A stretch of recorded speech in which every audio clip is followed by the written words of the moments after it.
Seja bem-vindo ao Seminário de Teologia e Vida Cristã Palavra da Vida. Você está em mais um curso de teologia cuja proposta é fazer alargar o seu conhecimento na área teológica, um curso descomplicado, contextualizado, provocativo, reflexivo e que faça sentido para a nossa vida cotidiana, porque entendemos que não só a construção conceitual da teologia, respeitando as correntes da teologia construída nesses quase 2000 anos, mas isso só não é suficiente. Nós pretendemos que a partir do entendimento bíblico, dos conceitos esclarecidos, nós possamos reproduzir isso em uma espiritualidade no nosso cotidiano e nas relações. Bom, hoje nós vamos falar sobre uma base, né, um fundamento, né, da teologia. A não ser que vocês, se tiver aí alguma dúvida, eu não lembro exatamente se ficou alguma questão por concluir, né, na aula passada, e aí vocês me lembram aí, vocês que estão aí ao vivo e a cores para todo o Brasil.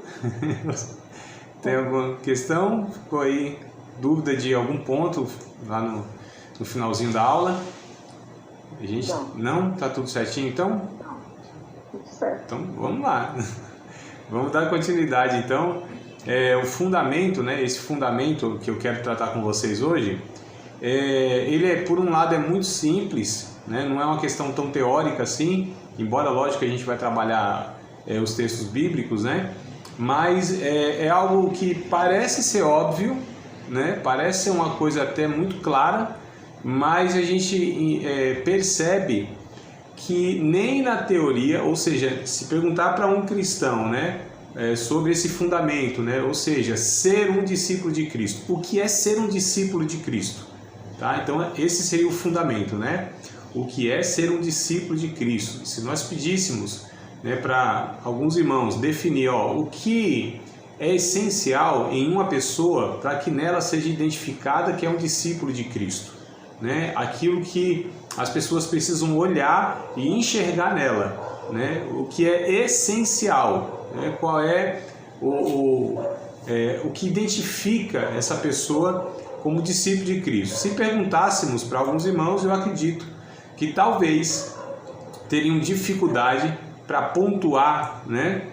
E até mesmo para trazer textos bíblicos para afirmar, né? Então, o que significa ser um discípulo de Cristo, que é sinônimo, o que significa ser um salvo, né? Como a gente, então, são coisas semelhantes, não, equivalentes, né? Então, poderíamos colocar esse fundamento da fé, que é como nós identificamos um salvo, né? Quais características tem um salvo / discípulo de Cristo, né? Então, embora pareça simples, mas vamos lá ver que talvez não seja tão simples assim, né? Como eu disse, nem na questão se pedimos uma explicação, né? Algo lógico, e até mesmo na vida prática, né? Como a pessoa se comporta, né?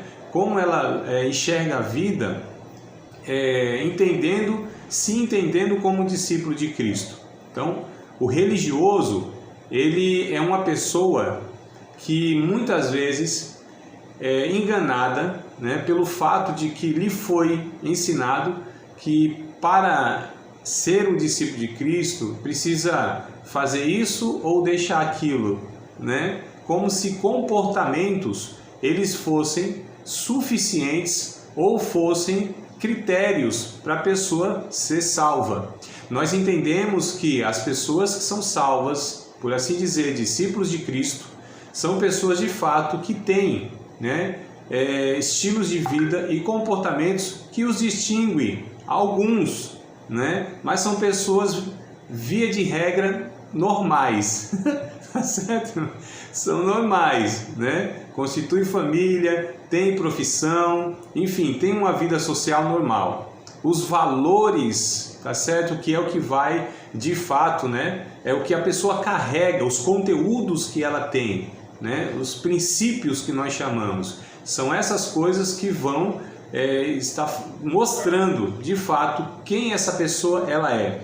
E aí a gente sabe que o que está envolvido na religião é de ordem cultural, é de ordem religiosa, por assim dizer, porque uma denominação ela tem uma série de dogmas, né? Nós aprendemos que doutrina é uma coisa, dogma é outra coisa, né? Dogmas, eles, na verdade, são tentativas, né, de explicar a verdade, só que, infelizmente, eles vêm com uma carga muito grande de ensinos meramente humanos, preferências, gostos, enfim, tudo isso aí que a gente já viu em outras ocasiões aqui, em outras aulas desta matéria, eu digo, né? Mas vamos lá, o que significa ser um cristão, um discípulo de Cristo? Algo muito básico, lá em Atos dos Apóstolos, capítulo de número 11, verso de número 26, nesse texto, ali pela primeira vez, né, os discípulos de Cristo são chamados de cristãos. Então, olha que coisa interessante. Atos 11, verso 26, lá na cidade de Antioquia, da Psídia, né? Acho que é assim que se fala, Psídia, né? Acho que é o S mudo lá.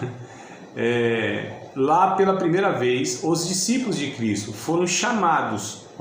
Não foram eles que se autodenominaram, né, cristãos. Foram as pessoas que observavam a vida, o estilo dessas pessoas, como eles viviam, falavam, enfim. Essas pessoas, sim, que chamaram os discípulos de Cristo de cristãos, porque eles viviam de tal maneira a imitar Cristo, que eles foram identificados, então, como esses seguidores de Cristo, né? No latim são cristianos, um nome próprio que a gente tem no Brasil, né? Cristiano. Então, cristiano, você tinha os herodianos, você tinha, né, os romanos, você tinha os cristianos. Então, quem eram os herodianos? Aqueles que seguiam Herodes. Quem eram os romanos? Aqueles que seguiam lá, né, a cultura de Roma. Quem eram os cristianos? Aqueles que seguiam, então, os ensinos e a vida do Cristo. Então, só para a gente entender, basicamente era isso. Então, significava ser um cristão? Ser semelhante a Jesus. Ter um estilo de vida, né, bem parecido com o que Jesus tinha. Como Jesus tratava as pessoas, era como aqueles discípulos tratavam. Como Jesus, ele lidava com situações, questões da vida, aqueles discípulos também tratavam da mesma maneira. Como Jesus viveu a sua vida, né? Qual o propósito da sua vida? Ele pautou a sua vida em quais valores? Então também esses discípulos de Cristo, eles faziam da mesma maneira. Então eram cópias de Jesus, por assim dizer, né? Eram imitadores de Jesus. É isso, amados. Naquele tempo era menos complicado, porque hoje nós temos uma gama absurda de propostas religiosas, de comportamentos, dentro do movimento cristão, por assim dizer, histórico. Nós temos ramificações diversas, né? Cada um assume um comportamento que difere um do outro. Todos se julgam e se denominam cristãos, discípulos de Cristo, mas você vê uma divergência enorme. A gente vê pensamentos, né, conclusões diversas a respeito dos mesmos assuntos. Então hoje a gente tem assim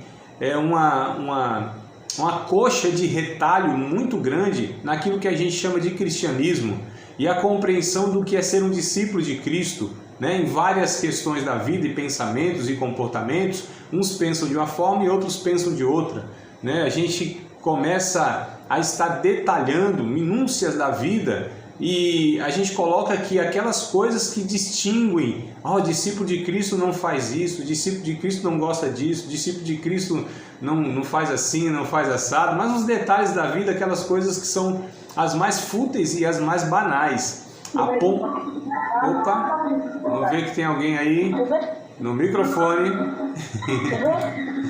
Bora lá, deixa eu ver aqui o que eu faço. Que alguém... tá. Coloquei todo mundo no mudo. Tá todo mundo mudo agora. Mas falem, viu? Falem se precisar aí, tá bom? Aconteceu um ruído aqui. Os irmãos hoje aqui querem ficar só no microfone, né, irmã Sandra? Só nós aqui que vamos colocar nossa cara tapa. Aí, ó, os irmãos tudo hoje embaixo do manto, no mistério, no oculto, no escondido ali, ó. Meu Pai amado, mas se puderem aparecer, a gente fica feliz, né, irmã Sandra? Ver os irmãos assim, ó. Calma aí. Calma aí que eu coloquei a irmã no mudo agora. Deixa eu ver se Se quiser abrir o microfone, amada, para falar, tá? Fica à vontade. Vamos lá. Pronto, bora seguir, né? Vamos nós. Queridos, olha aí, ó. Ô varão, graças a Deus, veio para representar aí a parte dos varões. Fica à vontade, pastor Fábio. Vamos lá, mas os irmãos ficam à vontade aí também, pastor Diego e a irmã Joselma, que estão ali acompanhando no áudio, né? Eu brinquei aqui, mas fique à vontade aí, se caso não conseguir vir com vídeo, né?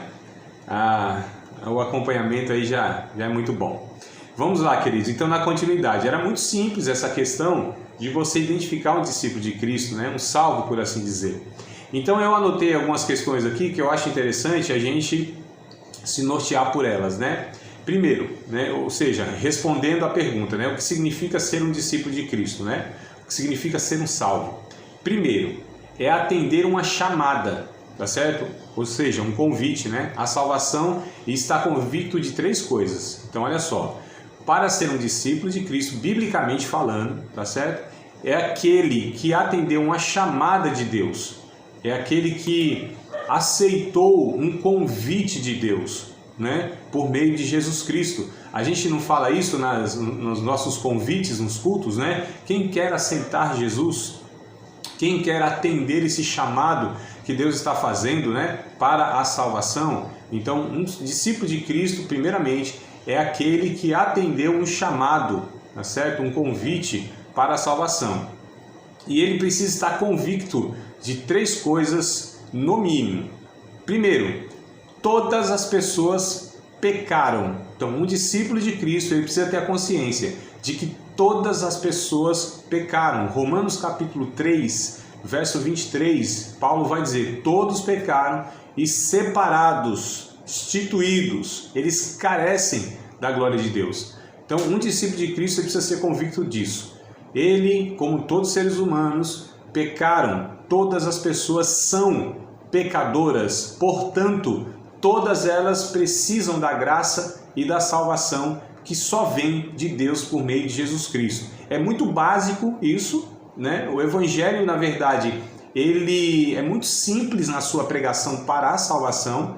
Infelizmente, nós fomos abandonando aos poucos a simplicidade do Evangelho no seu anúncio, para a salvação, eu estou dizendo, né? E até mesmo para o discipulado, que há ensinos complexos, é fato. E parece que quanto mais tempo foi se passando, a gente foi acrescentando, né, mais complexidade naquilo que era simples ao princípio. Então foram surgindo sistemas, né, na teologia, ou teologias criadas e sistemas que hoje tem 2 correntes, talvez 2 correntes principais na soteriologia, chamado de calvinismo, arminianismo. Aí você vai para a escatologia, você tem 3 ou 4 correntes principais, enfim, e aí você tem uma série de discussões sobre um monte de coisa. Mas durante séculos a igreja, ela viveu de fato na simplicidade. Sempre houve, amados, as discussões teológicas, sempre houve, desde Atos capítulo de número 15, que a gente chama de o primeiro concílio da igreja. Desde Atos capítulo 15, houve lá a demanda de resolver uma dúvida, né? Uma questão teológica. Então, as doutrinas, elas sempre foram discutidas e isso é importante. Mas foram se acrescentando tantos detalhes que muitas vezes não contribuem muito, né? Para a própria salvação, a vida cristã, a formação do caráter, enfim, aquelas coisas que são de fato essenciais para a nossa fé. Elas foram gerando muitas vezes muito mais desavenças, divergências e separações, destruindo assim a comunhão do corpo de Cristo, do que outra coisa, né? Então, infelizmente, a gente vê isso no nosso Brasil. Então talvez seja o maior exemplo, né? Deve ser o maior exemplo do mundo, exemplo negativo, estou dizendo, né? Infelizmente. Ou seja, essa diversidade essa questão tão fragmentada, que a gente percebe que a comunhão é quebrada por coisas supérfluas, por coisas periféricas, secundárias, né? E nós precisaríamos dar ênfase àquilo que é fundamento, que é o que nós estamos discutindo aqui, né? Que é essa matéria, fundamento, aquilo que é base, amados. É isso que a gente precisa concordar, é isso que a gente precisa enfatizar. E as coisas periféricas, cada igreja local vai se virando lá, vai entendendo lá o que eles se batiza dessa forma, daquela forma, se a ceia faz assim no assado, enfim, são coisas que há uma margem, né, de discussão, há uma margem que a gente tem de discordância, porque são coisas periféricas, como eu falo, são coisas pelas quais Jesus não morreu. Essas questões são coisas que não afetam o caráter do cristão, ou seja, fazendo assim o assado, eu estou dizendo, não afetam o destino eterno, isso é o mais importante ainda, não afetam.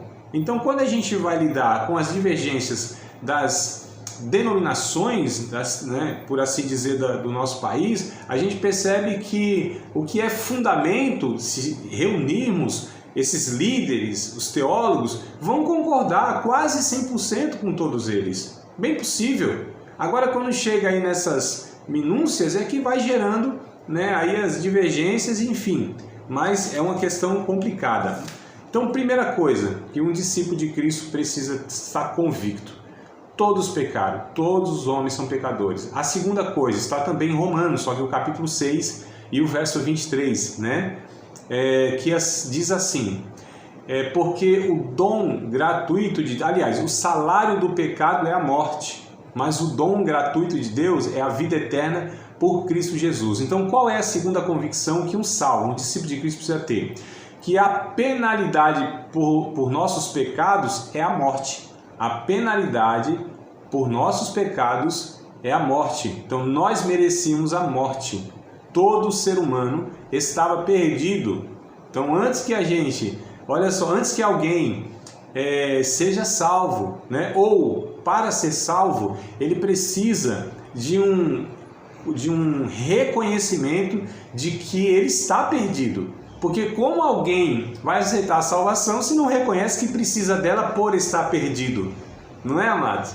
Então, olha só como é bem básico o fundamento, e isso precisa ser apresentado dessa forma, desse jeitinho aqui que eu estou passando para vocês. Se quisermos levarmos as pessoas a Cristo, nós precisamos levar as pessoas a essa consciência, a esse entendimento, porque é a palavra de Deus que declara isso, né? Então, olha só os textos, eu estou pegando textos para afirmar essa declaração, tá? Então, quando diz que todos, olha, você precisa estar convicto, todos os homens são pecadores. Então, quem diz isso? Não sou eu, é Paulo em Romanos capítulo 3, verso 23. Quando eu digo assim para a pessoa, você, na verdade, merece a morte eterna, a condenação eterna, porque a justa retribuição de Deus, né, se você é pecador, a justa retribuição de Deus é a penalidade justamente para a eternidade, na perdição eterna. Sou eu que digo isso? Não, é Paulo também, em Romanos capítulo 6, verso 23. O salário do pecado é a morte. E a terceira convicção, peguei tudo aqui em Romanos aqui mesmo, ó. Romanos é a principal carta para nós lidarmos com essas questões de salvação, de graça, de justiça de Deus, de lei, de pecado. É Romanos, a carta central é essa, né? Não que não há ensino em outros textos bíblicos, em outros livros da Bíblia, Novo Testamento, enfim, até mesmo cartas de Paulo. Mas essa aqui é o que centraliza mais esse tema, tá? Então, a terceira convicção, né, que um discípulo de Cristo precisa ter é que Jesus morreu para pagar a penalidade por nossos pecados. Quem diz isso? Romanos capítulo 5, versículo de número 8. Eu até esqueci agora, eu ia citar aqui de cor, mas não vou arriscar não. Deixa eu pegar aqui na íntegra para a gente entender a clareza, né? Clareza do texto bíblico. Então, Romanos 5 e 8.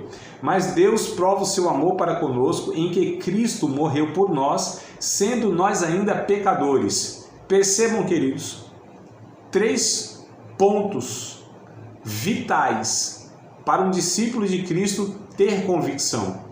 Nisso se resume a consciência cristã, amados.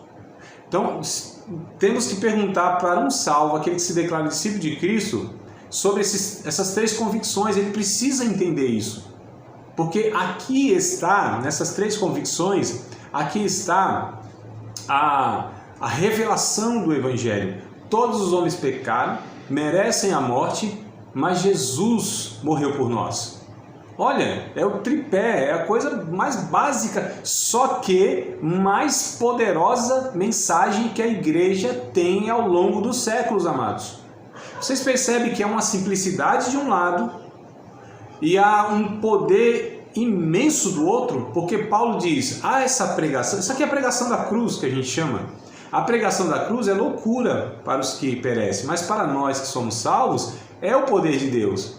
Então, como eu disse, nós fomos elaborando tanta coisa, enfeitando o pavão, por assim dizer, né? Sofisticando tanta mensagem, né? Aquelas pregações onde os pregadores eles querem mostrar tanta desenvoltura na pregação, exposição com palavras, com conceitos, aquela coisa toda, né? E muitas vezes se esquece do arroz e o feijão, que é o que o Espírito Santo sempre usou em toda a história para salvar pessoas.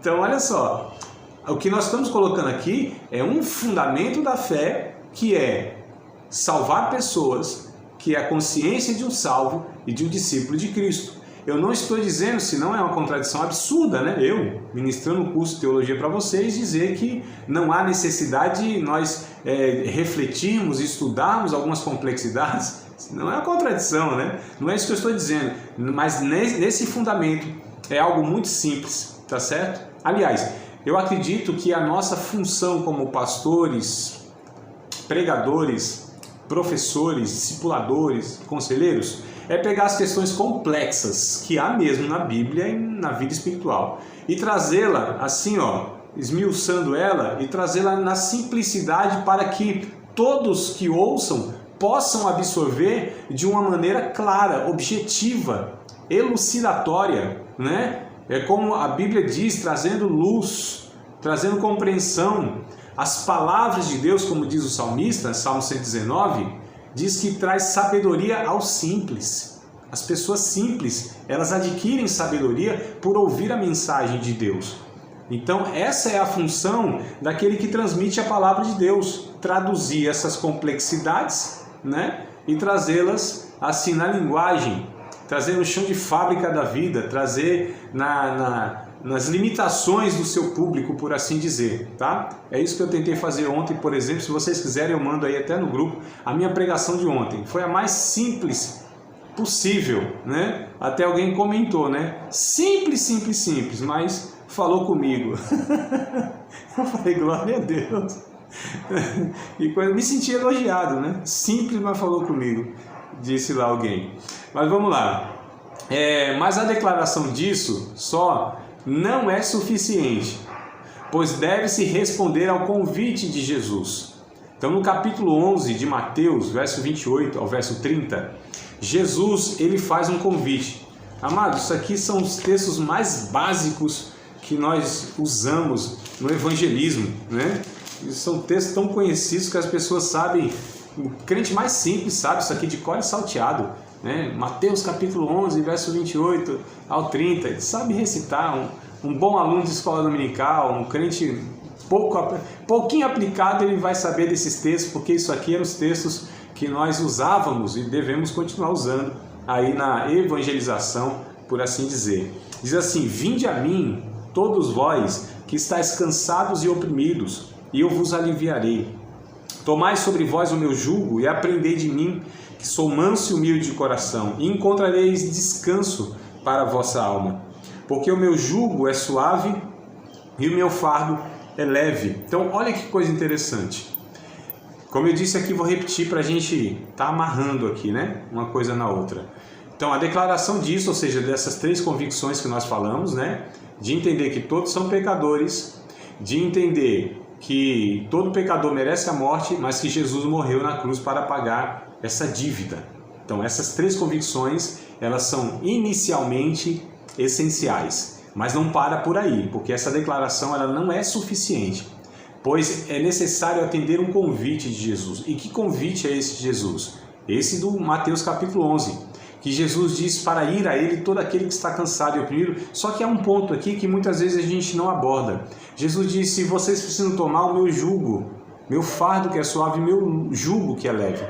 O jugo, amados, é aquela peça de madeira, né? Se colocava, ainda se coloca, em cima de 2 animais, tá certo? Então vamos imaginar aqui, não precisa nem muita imaginação, a gente sabe disso, até nas cidades ainda, nas metrópoles ainda, a gente de vez em quando, numas periferias, né, ou algumas margens aí, a gente vê alguém com a carrocinha, né, e 2 cavalinhos lá e tal, 2 jumentinhos, 2 boi, sei lá, 2 animais aí semelhantes a esses aqui, né? E tem lá a canga, alguém chama de canga, mas é o jugo, né? Essa peça de madeira que é colocada nos animais.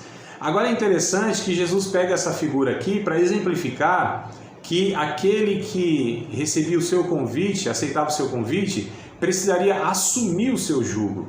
É interessante que o jugo ele não poderia ser colocado sobre 2 animais diferentes. Por exemplo, um cavalo e um boi, não. Um boi e um jumento, não podia. Jumento e cavalo, não podia. Eram 2 animais da mesma espécie, por alguns motivos. Eles tinham a estrutura diferente, né, física, de altura, e eles tinham passadas também, né, passos, que eram diferentes. Então, se você coloca esses animais diferentes, espécie, não vai, sabe? Não vai ter como. Então Jesus está falando aqui nessa figura de linguagem para assumir a sua natureza. Olha que coisa interessante. Tomar o jugo é assumir a natureza de Jesus. Para andar com ele, precisa assumir a natureza dele. Senão não tem como. São espécies, entre aspas, diferentes de ser humano. Não é? Então é interessante, esse convite ele tem que ser atendido, né? E com este convite também tem que ter uma vida de arrependimento, amados. Então olha o que caracteriza um discípulo de Cristo. A convicção daqueles 3 conceitos, ideias e textos bíblicos, verdades bíblicas, por assim dizer. Atender um chamado de Jesus, tá certo? Ou seja, andar com ele, assumir a sua natureza e ter uma vida de arrependimentos. Né? Não é só um arrependimento, são arrependimentos. Então a gente entende que para ser um discípulo de Cristo é necessário, como disse o próprio apóstolo Paulo, lá no capítulo 6 de Romanos, se não me falha a memória, verso 4, tá? Esse texto aqui eu acabei não anotando, mas me veio na memória agora, que diz que nós precisamos andar em novidade de vida. Né? Se alguém quiser conferir aí, confirmar, ou não, né? Mas é Romanos 6 e 4 que me vem na memória agora, que assim como ele andou, nós devemos andar em novidade de vida. Até o texto parece que vai falar alguma coisa a respeito de batismo também, batismo na sua morte, alguma coisa assim. Mas o que é andar em novidade de vida? Essa vida de arrependimento, esse arrependimento que nos leva, ou melhor, nos conduz, né, em uma vida de santificação, de progressão, de continuar seguindo Jesus. Porque um discípulo não é aquele que seguiu o seu mestre, é aquele que segue o seu mestre, que continua seguindo o seu mestre. Então, um salvo, um discípulo de Cristo, a salvação não é algo estanque, né? Que Jesus vai lá, salva a pessoa, aquilo é suficiente e está tudo certo. Não, amados.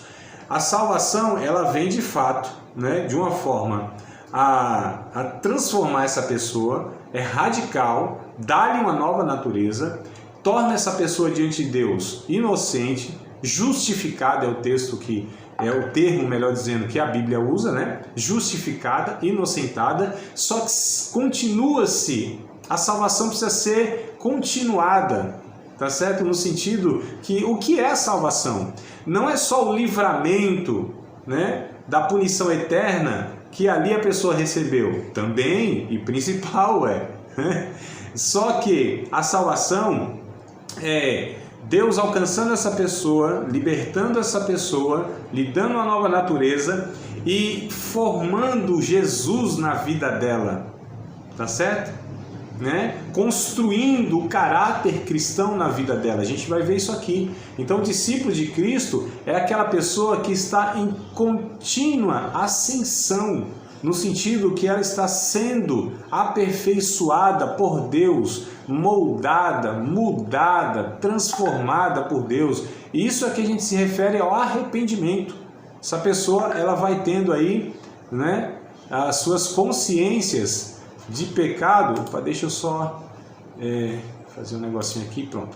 Essas consciências de pecado, e ela vai sendo por Deus então transformada, como diz Efésios capítulo 4, por exemplo, deve ser lá pelos versos 12 ao 16, né? Me lembro do 11, mas acho que é o 12 ao 16. Ele vai falar isso, né? Que o ministério, inclusive, é dado, né? Os dons ministeriais é dado para a igreja com a finalidade de aperfeiçoar esses santos para a obra do ministério, né? Até que todos, cada um e todos nós, possamos chegar à medida, à estatura de varão perfeito, né? Para que a gente não seja levado em ventos de doutrina e que a gente possa ir crescendo, né? Sendo ajustado. O verso 16 é muito interessante, né?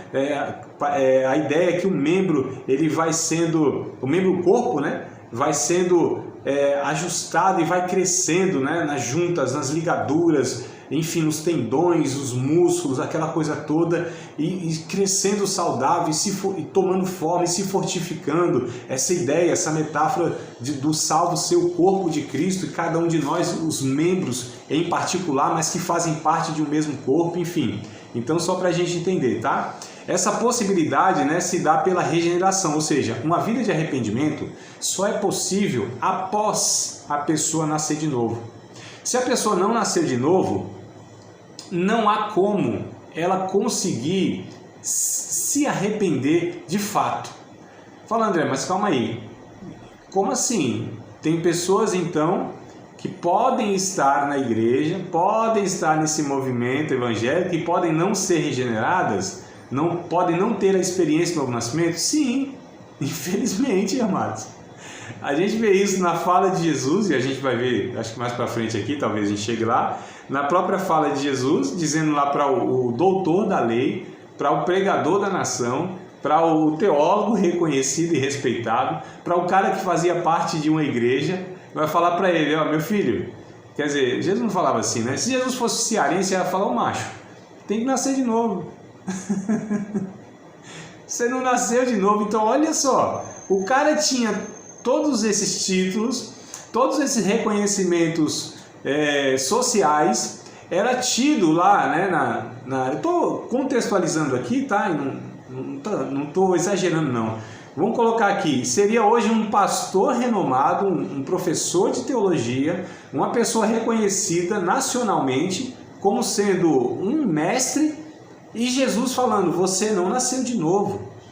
Então, olha só, amados, que coisa perigosa, intrigante, que é possível uma pessoa ser religiosa, mas não ser nascida de novo. Isso não é algo só do Novo Testamento bíblico. Aliás, não só lá também de João, que Jesus disse isso aí, porque Paulo, nas suas cartas, vai citar diversas pessoas, líderes de algumas igrejas, né, que faziam parte da liderança de algumas igrejas. Não eram pessoas salvas, eram pessoas, inclusive, que ele chamou muitas vezes de inimigos da cruz de Cristo, né? Lá em Filipenses, por exemplo. João vai chamar de anticristo. Estavam no meio deles, saíram deles, mas não pertenciam à família da fé. Então, olha só que não é uma coisa, não é novidade, eu não estou aqui inventando uma possibilidade. É isso que aconteceu muitas vezes lá nas páginas do Novo Testamento, na história, quando a gente pega alguns religiosos, né, como o próprio Martinho Lutero, conhecido aí como o grande homem, né, da Reforma Protestante, ele era um padre, ele era um religioso, ele era reconhecido como um homem de Deus. Você fala assim, André, mas era católico, né? Não, naquele tempo não tinha esse negócio não, só tinha uma igreja. E no meio dessa igreja aí tinha os salvos e os não salvos. E tinha muitos homens de Deus, só que só tinha uma denominação. Então, quando fala Santo Agostinho, São Tomás de Aquino, aí fala assim, nossa, era tudo católico. Não, amados. Eles eram homens de Deus. Porque nessa instituição chamada Igreja Católica Apostólica Romana, é onde, a partir lá do ano 313, que a gente acho que já estudou aqui, alguns estudaram, né, comigo essa matéria, História da Igreja. Então, lá, como hoje também, hoje você tem igreja evangélica. Mas nós temos dentro dessa multidão, né, desses milhões e milhões de evangélicos, mundo afora, você tem muitos que também não são salvos. Então, assim, a gente cai no engano que por pertencer a um movimento, estar dentro de uma igreja evangélica, ter uma função oficial reconhecida e até mesmo como sendo um líder último, né, daquela igreja que a gente denomina como pastor, pastor-presidente, bispo, hoje usa-se apóstolo e sei lá o que mais aí que vão criar, como se essas pessoas elas fossem de fato salvas, lhes garantisse, a salvação era garantida porque ela pertence a esses meios, tem esses títulos e são reconhecidos pelas pessoas. Amados, a gente vai ter uma surpresa enorme no céu. Eu já falei para vocês, né? Primeira surpresa, ufa, chegando, essa vai ser boa. Eu quero ter essa surpresa, opa, cheguei. Né? A outra é que, vai olhar do lado assim, cadê aquela pessoa que eu pensei que ia estar aqui? Não está. Segunda surpresa. E a terceira surpresa, oxi, você está aqui, pensei que não ia estar não. Não é, amado? Porque as nossas avaliações, muitas vezes, elas são totalmente equivocadas. Brincadeiras à parte, é necessário isso, tá? Esse arrependimento, né? Só que isso só é possível pela regeneração, né? Que é um ato secreto de Deus comunicando a nova vida espiritual. O texto de Ezequiel 36 e 26, eu quero trazer esse texto para nós. Ezequiel capítulo 36, versículo de número 26. O próprio Deus, ele disse, aí você fala assim, eita André, mas você está pegando Antigo Testamento, você não sempre fala que Antigo Testamento é meio complicado para a gente pegar texto e fundamentar a doutrina? Não, eu só estou pegando esse texto do Antigo Testamento, de Ezequiel, né, para mostrar que o que o Novo Testamento vai falar é ratificando essa profecia. Então, está lá no Antigo Testamento, mas está aqui também no Novo, tá? Só quero dar a fonte para vocês lá, de onde o escritor de Hebreus, capítulo 8 aqui eu acho, deixa eu confirmar. Então, olha só, capítulo 8 de Hebreus, verso 10 e 11, né? Então, esse capítulo 8 de Hebreus, verso 10 e 11, está citando, está fazendo referência de Ezequiel 36 e 26, onde Deus disse para aquele povo lá, que era o chamado povo de Deus na época, que eram os judeus, disse assim, olha, eu vou fazer um concerto com vocês, eu vou colocar em vocês, vou tirar de vocês um coração de pedra, vou colocar um coração de carne, vou escrever as minhas leis no entendimento de vocês, no coração de vocês, e vou dar o meu espírito para vocês. Então, olha só o concerto que Deus faria. E se cumpre de fato isso na nova aliança em Cristo Jesus, com a morte de Cristo, a ascensão de Cristo, vinda do Espírito Santo, onde agora o concerto de Deus é dentro da vida dentro das pessoas, é na vida de cada um, já não é mais por aquelas questões externas da lei, da observância, dos rituais, da cerimônia, dos sacrifícios, aquelas regras todas. Agora o Espírito Santo, ele habita, a habitação, a igreja, amados, a igreja são os crentes em carne e osso, não é, a gente chama de igreja, né? A gente remete a palavra igreja, a ideia de igreja, sempre a um lugar físico, sempre a um lugar físico, uma construção, né? Eu até falo, igreja, não é igreja, é templo, né? O templo só se torna igreja quando os salvos se reúnem lá dentro, porque quando o salvo sai dali, ali não é igreja, ali é qualquer construção, qualquer uma, menos igreja, é um templo. Tanto é que se essa comunidade, esse grupo de pessoas forem em uma casa, ali é constituída a igreja. Se eles forem para uma praça, ali é constituída a igreja. Se eles forem numa lanchonete, se reunirem ali em comunhão, né? Até mesmo vão ali compartilhar os dons, vão até citar textos bíblicos ali, compartilhar a palavra de Deus, vão orar uns pelos outros na lanchonete, vão ser igreja de Cristo, porque a igreja é a constituição dos salvos, amados, tá certo? Então a gente precisa entender isso, né? E aí, Deus é quem faz isso na vida do discípulo de Cristo. Então, para ser um discípulo de Cristo, e o que significa ser um discípulo de Cristo, é aquele que recebe, tá certo? O novo nascimento. O texto aqui de Hebreus que eu citei para vocês, né, que é a referência lá do Ezequiel 36 e 26, é esse Hebreus 8, 10 e 11, ó. Porque esse é o concerto que depois daqueles dias farei com a casa de Israel, diz o Senhor. porém as minhas leis no seu entendimento, em seu coração, e as escreverei. E eu lhes serei por Deus, e eles me serão por povo, e não ensinará a cada um seu próximo, nem cada um seu irmão, dizendo, conhece o Senhor, porque todos me conhecerão, desde o menor deles até o maior. Então olha só, o discípulo de Cristo é esse que Deus gerou nele secretamente, né? A gente fala que é uma ação secreta de Deus, a gente não sabe como isso se dá, não é uma coisa externa, né? É o próprio Deus, olha que coisa interessante, o próprio Deus que se comunica, que vem na vida da pessoa e a regenera. É o próprio Espírito Santo, amados. Que coisa linda! Não é uma ação humana, não é uma ação externa no sentido que um ser humano ou que recursos desse mundo que fizeram isso.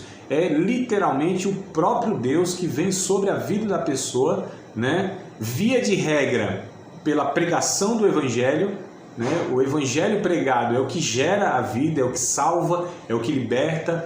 É por isso que nós precisamos confiar na mensagem pregada, nas palavras de Cristo, né? Romanos capítulo 10 é o que diz, né?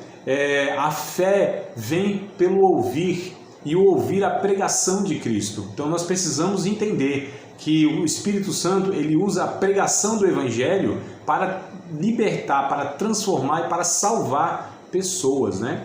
Então acontecendo isso, ou seja, essa comunicação da nova vida espiritual, a pessoa se torna uma nova criatura. Segundo aos Coríntios 5:17 diz isso, né? Então, segundo aos Coríntios 5:17 diz, e os que estão em Cristo é nova criação, né? As coisas velhas se passaram e tudo vai se fazendo novo. Então é uma nova criação. O discípulo de Cristo regenerado, um cristão, é aquele que nasceu de novo, é aquele que é uma nova criação. Há nele, né, uma mudança. Essa mudança ela resulta em um novo coração transformado. Então olha só, isso resulta em um novo coração transformado, né? E produz um caráter transformado e uma vida transformada. Olha que coisa interessante, amados. Então, um discípulo de Cristo é aquele que foi regenerado.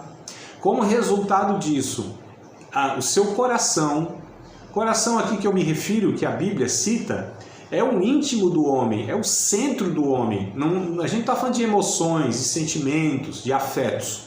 Isso está incluso. Mas não é isso aqui que está sendo referenciado. É o íntimo do homem, é o ser, é o âmago, tá certo? É o que é o homem. Isso é transformado, ele recebe um novo coração, uma nova natureza, uma nova disposição. Isso transforma ele é transformado aliás, ele recebe um novo caráter. O que caracteriza ele já não é mais o que caracterizava antes de Cristo. Precisa haver mudança. Esse caráter precisa ser transformado. É necessário, amados, uma pessoa que ela diz que foi alcançada por Jesus, que ela diz que é salva, que é um discípulo de Cristo, é preciso ver a mudança visível, tá certo? Na vida dessa pessoa. A transformação precisa ser explícita. As pessoas precisam enxergar naquela pessoa um antes e um depois dessa confissão, tá certo?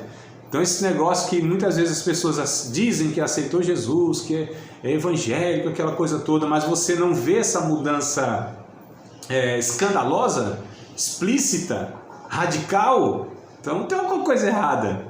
Porque a Bíblia, ela diz que de fato as coisas mudam, o coração muda, o caráter é transformado, a vida toda dessa pessoa é colocada de cabeça para baixo, no sentido que agora ela vai viver uma vida pautada no que a Bíblia ensina, vai começar a seguir Jesus, amados.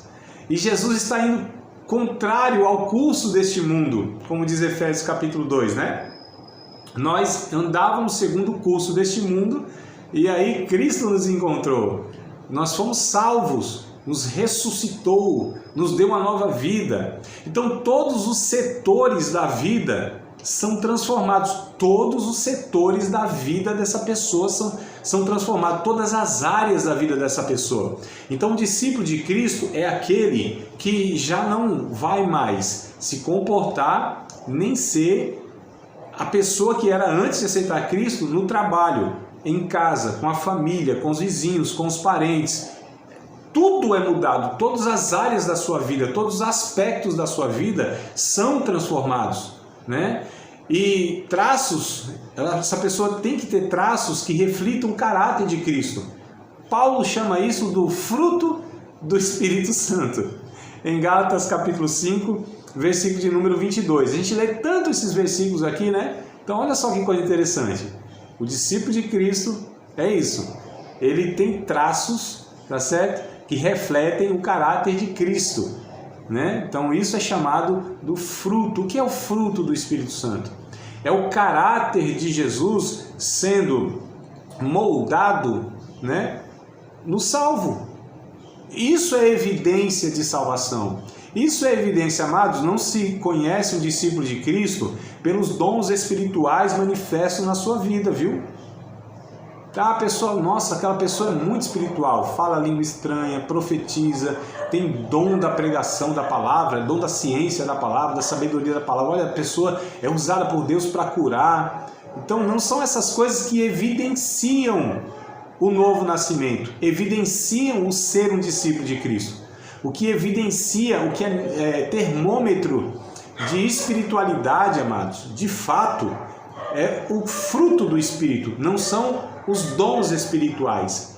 Porque a Bíblia fala lá em 1 Coríntios, por exemplo, Paulo chama os irmãos de carnais, eles andam segundo os homens, eles são pecadores notórios que até a sociedade se escandaliza com os pecados deles.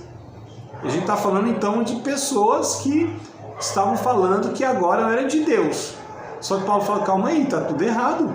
Vocês não têm diferença nenhuma no estilo de vida de vocês.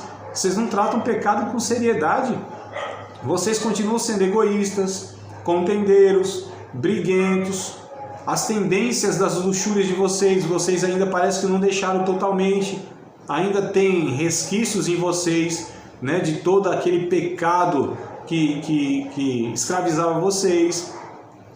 A ceia dos irmãos lá era uma coisa de doido. Paulo diz a ceia de vocês, a ceia, amado, a ceia que a gente entende que é uma das maiores expressões de espiritualidade, de comunhão, né? Quando o povo se reúne, a ceia do Senhor, aqueles irmãos pecavam feio, eram egoístas, chapavam o coco, enchia a cara, se embriagava mesmo, só pra gente ver que era vinho lá o trem que eles tomavam, não era suco de uva, maguari não, né? Tangue, nada a ver, era vinhozão, vinho. A questão é que eles exageravam no negócio, né? Tomava lá de 5 litros para...